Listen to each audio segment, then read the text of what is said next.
कि यकीनन ये इजलास बुलाना बड़ा अच्छा मुस्तहसन इक़दाम था और बिलावल भुट्टो तो शरीक हुए हैं। शहबाज शरीफ साहब भी दौड़ लगा के मेडिकल सर्टिफिकेट पेश करके, वज़ीर आज़म तो वैसे ही पार्लियामेंट को इस काबिल नहीं समझते।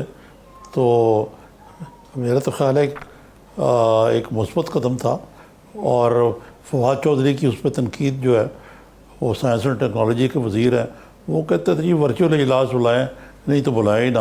और वो कहते हैं कि ये सियासत नहीं, इस पर कोरोना पे कोई टेक्निकल बात होनी चाहिए कि इसकी कोई वैक्सीन निकली है। नहीं, मुझे तो ये उज़र ये नहीं तनकीद बराए तनकीद लगती है। बहरहाल कायरा साहब से पूछते हैं जी, कायरा साहब कैसे आप देखते हैं इस वर्चुअल इजलास की बजाय पार्लियामेंट के इजलास को बुलाने को? निज़ामी साहब, वर्चुअल इजलास बुलाया जाना एक नई रिवायत होती। पाकिस्तान के आइन में उसकी अमेंडमेंट चाहिए थी कि आइनी तौर पे वर्चुअल इजलास की गुंजाइश नहीं थी, लेकिन लीगल बहरहाल उसका रास्ता निकाला जा सकता है। लेकिन सवाल ये है कि अदलिया बैठ के फैसले कर रही है, केस सुन रही है, पार्लियामान अपने जो एग्जेक्टिव है वो काम कर रही है, ब्यूरोक्रेसी काम कर रही है, हमने अदालत कारोबार खोल दिए हैं और पार्लियामान का इजलास होना, आप तो जानते हैं ना जी कि पार्लियामान जो है उसका हाउस हाल इतना बड़ा है कि जब जॉइंट सिटिंग होती है कौमी असम्बली और सेनेट की, तो उसके बावजूद वहाँ सीटें खाली होती हैं और वो 450 मेंबर होते हैं, बल्कि 450 मेंबर होते हैं। उसके बाद फिर पीछे गैलरीज है, ऊपर विजिटर गैलरीज है। अगर ये सारा हाल इकट्ठा किया जाए तो ये तो कोई 800,000 बंदे की जगह है और उन्हें 150 से ज्यादा मेंबर एक वक्त में हाजिर नहीं होते। उनका वहाँ बैठना कोई प्रॉब्लम नहीं है और उस हाल को बड़ा खुला है, हाई रूफ है, और एक कौमी असेंबली के हाल को क्या हम साफ नहीं रख सकते? हो सकता है विजिटर्स ना आने दें, तो एक्चुअल इजलास या फिजिकल इजलास होना मुनासिब है। लेकिन उस इजलास में जो बात जरूरी है वो ये है कि अपोजिशन तो हुकूमत से पूछेगी कि आपने क्या किया, अपोजिशन तो कहेगी कि आपने कौमी इत्तेफाक राय क्यों नहीं किया, अपोजिशन तो कहेगी कि आपने लोगों को रिलीफ क्यों नहीं अभी तक काम किया, अपोजिशन तो पूछेगी कि 12 से 40 अरब रुपए के पैकेज का क्या बना। अपोजिशन तो ये सवाल खड़े करेगी ना कि आपने बेस्ट प्रैक्टिसेस, उसके जवाब में हुकूमत जवाब देने की बजाय अगर सवाल खड़े करे और माजी में खड़े होकर जिस तरह गाली गलौज का एक माहौल है और हरदा सराई का एक माहौल है वो किया जाए, तो उससे माहौल तल्ख होगा। शाह महमूद कुरैशी साहब ने कल इंतहाई गैर जिम्मेदाराना बातें, इंतहाई, इसलिए और आज भी उन्होंने वही बातें। सवाल यह है कि पीपल्स पार्टी के चेयरमैन ने कल क्या कहा, बिलावल साहब, पहले तो शहबाज शरीफ साहब को भी आना चाहिए था, लेकिन उनकी तबीयत ठीक नहीं थी तो ख्वाजा आसिफ साहब थे, बाकी सारी सीनियर कैडर थी, इसी तरह सेनेट में भी उनकी सीनियर कैडर, हमारी सीनियर कैडर मौजूद थी। सवाल ये है कि बिलावल साहब ने कल क्या कहा। उन्होंने कहा कि वज़ीर आज़म को सारे मुल्क का वज़ीर आज़म बनना चाहिए, PTI का वज़ीर आज़म नहीं बनना चाहिए। उन्होंने कहा कि सारी कौम को साथ लेके चलना चाहिए, हम चाहते हैं हम साथ लेके चले। उन्होंने सिंध का जिक्र इसलिए किया कि सिंध में पीपल्स पार्टी की हुकूमत है और पीपल्स पार्टी का चेयरमैन जवाबदेह है और वो गवर्नमेंट से पूछ रहा है कि मेरी गवर्नमेंट को आप पैसे क्यों नहीं दे रहे। लेकिन एट द सेम टाइम वो कह रहे हैं कि सिर्फ सिंध नहीं, आप सूबों के सेहत के जो फंड्स हैं या सेहत का जो बजट है उसके अंदर रहते हुए कोरोना की वबा का मुकाबला नहीं कर पाते, उसके लिए एडुकेट फैसिलिटीज नहीं है, तो सूबों, सारे सूबों को पैसे दें ताकि वो अपनी सेहत की फैसिलिटी ठीक करें। उसके जवाब में मुराद सईद साहब ने तो गुफ्तगू फरमाई और शाह महमूद साहब ने तो कमाल ही कर दिया कि जनाब वफाक की जमात थी और पीपल्स पार्टी ने अब सूबाई असलियत की बातें शुरू कर दी है। ये बड़ी हैरानगी, उस पर असलियत कहाँ से आ गई? जी निज़ामी साहब। जी, ये कायदा साहब, यही मैं पूछना चाह रहा था कि साथ ही शाह महमूद कुरैशी साहब ने ये कहा कि आप कौन होते हैं बिल माफ़ करवाने वाले बिजली के, और आप ऑर्डिनेंस ले आ रहे हैं और उस पर हमें बड़ा एतराज़ है। दूसरे, जैसे आपने खुद ही कहा कि उन्होंने सूबाई फैलाने का इल्ज़ाम भी लगाया है। हाँ, हमने तो देखा, फिर उन्होंने कहा कि जी ये जो हेल्थ की मद में पैसे थे वो हड़प कर गई है, जो सिंध की गवर्नमेंट है उसका हिसाब ही कोई नहीं है। तो ये वफाक जो है एक तरफ तो कहता है यूनिटी की बात करता है, दूसरी तरफ ये पंजे झाड़ के आपके पीछे पड़ा हुआ है सिंध हुकूमत के। इसकी क्या वजह है? महज ये है कि सिंध हुकूमत इनिशिएटिव ले रही है या ये कोशिश कर रहे हैं किसी तरीके से आपको सियासी तौर पे नीचा दिखाने की? देखिए ना आरिफ साहब, एक तो पहले निजामी साहब पहले एक बात बेसिक प्रिंसिपल समझने की जरूरत है। ये गवर्नमेंट फेडरल गवर्नमेंट कह रही है सूबों का काम है, लॉ एंड ऑर्डर सूबों के पास है, सूबे फैसले करने में बाहर से आ रहे हैं, 18वीं तरमीम हो गई, फलान हो गया। तो भाई डिजास्टर सूबों के जिम्मे नहीं है।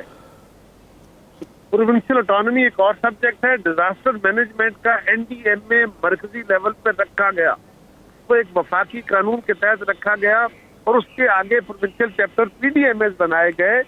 ये वबा जो है ये डिजास्टर है, ये फेडरल गवर्नमेंट का चैप्टर है और सूबों को जो नॉर्मल बजट होते हैं उनके अंदर सूबाई गवर्नमेंटों के पास एक्स्ट्रा क्वेश्चन नहीं होते। ये बात दुरुस्त है। सूबाई हुकूमतें पंजाब हो या सिंध हो, सिंध की हुकूमत का जो हेल्थ का बजट है वो बाकी सूबों से कंपैरेटिवली ज्यादा भी है और उनका हेल्थ का स्ट्रक्चर आरिफ साहब, पूरे मुल्क के लोग दिल के इलाज के लिए 100% फ्री, ऑपरेशन हो, स्टंट्स हो, बैटरीज पड़े, जो भी हो, या उनके गुर्दों का इलाज के, ये बाकी वो best state of the art hospitals हैं।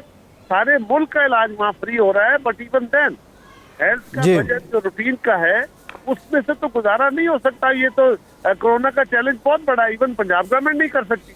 हम सारे सूबों की बात कर रहे हैं। ये हमें हैरानगी है कि उसको इस तरह प्ले अप किया जाता है। अगर पैसे हेल्थ के सही नहीं लगे तो वो ऑडिटर जनरल का डिपार्टमेंट ऑडिट कर लेगा। क्या वफाकी हुकूमत ने बताया है कि हमने हेल्थ में कितने पैसे लगाए हैं? क्या बताया इन्होंने? जी ठीक, सोर्स क्या दिया है? अच्छा कायरा साहब, ये जो आप बात कर रहे हैं, शाह महमूद कुरैशी साहब ने एक बात और भी की है। उन्होंने कहा कि अब हम सिंध में भी अपना लोहा मनवाएंगे और साथ ही साथ उन्होंने ये भी कहा है कि कराची में अक्सरियत PTI और MQM की है, यानी कराची में दूसरे मानों में वही कहना ये चाह रहे थे कि पीपल्स पार्टी का कोई मैंडेट नहीं है। सियासी तौर पे अगर हम बात करें तो क्या शाह महमूद कुरैशी साहब को जस्ट पीपल्स पार्टी को काउंटर करने के लिए कोई नया टास्क मिल गया है? देखिए, पहली गुजारिश ये है कि उनका शौक है वो पूरा करें। इससे पहले भी शाह महमूद साहब शौक पूरा कर चुके। उनका ख्याल ये है कि वो गद्दी नशीनी के रंग में सियासत कर लेंगे। उनका ख्याल ये है कि उनके जो मुरीदैन हैं तो वही काफी है। शाह महमूद साहब आप अपनी सीटें बचाने की बातें करें, एक वेव में आप कभी पीपल्स पार्टी, कभी मुस्लिम लीग काफ, कभी जियाउल हक, कभी किसी के साथ मिलकर सीटें लेते रहना। तो मैदान खुला है, सियासत करना उनका हक है, वो तशरीफ लाएं। रही बात मैंडेट किसका है, ये बात दुरुस्त है कि कराची शहर में MQM भी है, PTI को भी पहली दफा सीटें दिलवाई गई हैं, ये बात दुरुस्त है। लोगों ने वोट भी दिया, सीटें भी दिलवाई गई हैं। पीपल्स पार्टी भी है, पीपल्स पार्टी की सीटें भी हैं, लेकिन वहाँ मेजोरिटी सीटें ऑफकोर्स PTI की हैं। तो क्या आरिफ साहब इसके बाद हम ये देखा करेंगे कि फलां जिले में मैंडेट किसका है, वहाँ फलां जमात को बात करने का हक है या फलां शहर में मैंडेट है? नहीं, ये तो बड़ी बौद्धी दलील है। जिस तरह आप ये दलील दे सकते हैं या PMLN दे सकती है कि PTI का लाहौर में कोई मैंडेट नहीं है, उनकी सीटें कम हैं, तो ये तो एक इंतहाई मजे का खेज सी बात है। जरूरत समर की थी कि गवर्नमेंट जो है वो अपोजिशन के सवालों को जवाब दे, अपनी कैपेसिटी के बारे में कौम को एतमाद में ले कि हमारे पास फर्ज करें। अपोजिशन कह रही है कि आप पैसे ज्यादा खर्च करें, वो कहते हैं हमारे पास इतने रिसोर्सेज नहीं है, तो वो कौम को एतमाद में लें कि हमें इतने रिसोर्सेज हम जनरेट करने की कोशिश कर रहे हैं। लेकिन ये सवाल तो हमेशा होता है ना जी, अपोजिशन का काम जैसा मीडिया है, मीडिया क्रिटिकल होता है। अब आप मुझ पर सवाल कर रहे हैं, बाज़ औक़ात मीडिया के सवाल बड़े तल्ख होते हैं, बाज़ औक़ात हक़ाइक़ के मुताबिक नहीं भी होते, यानी गवर्नमेंट की पोजीशन कुछ और होती है, मीडिया पब्लिक एक्सपेक्टेशन से खड़ा होकर बातें करता है। तो क्या हम मीडिया से लड़ पड़ेंगे? नहीं, हम मीडिया को सेटिस्फाई करेंगे, हम मीडिया को बताएंगे जी कि एक्चुअल सूरत हाल क्या है, गवर्नमेंट की कैपेसिटी क्या है, रिसोर्स क्या है। तो यही सूरत हाल अपोजिशन की भी होती है। और हम कह क्या रहे हैं, जब इस गवर्नमेंट का अलमिया यह है कि ये तसादम पे यकीन रखते हैं, ये मुफाहमत पे, ये बर्दाश्त पे यकीन नहीं रखते। उनकी जमात का स्ट्रक्चर वो है, वो लड़ाई लड़ेंगे, वो अपोजिशन को दबा के रखेंगे, वो मीडिया को दबा के रखेंगे, वो अदालतों को दबा के रखेंगे और तसादम के रंग में पॉलिटिक्स करेंगे। इसलिए कि मसाइल का हल तो उनके पास है नहीं, झूठ के सहारे वो लेके आ गए या दिलवा दिए गए।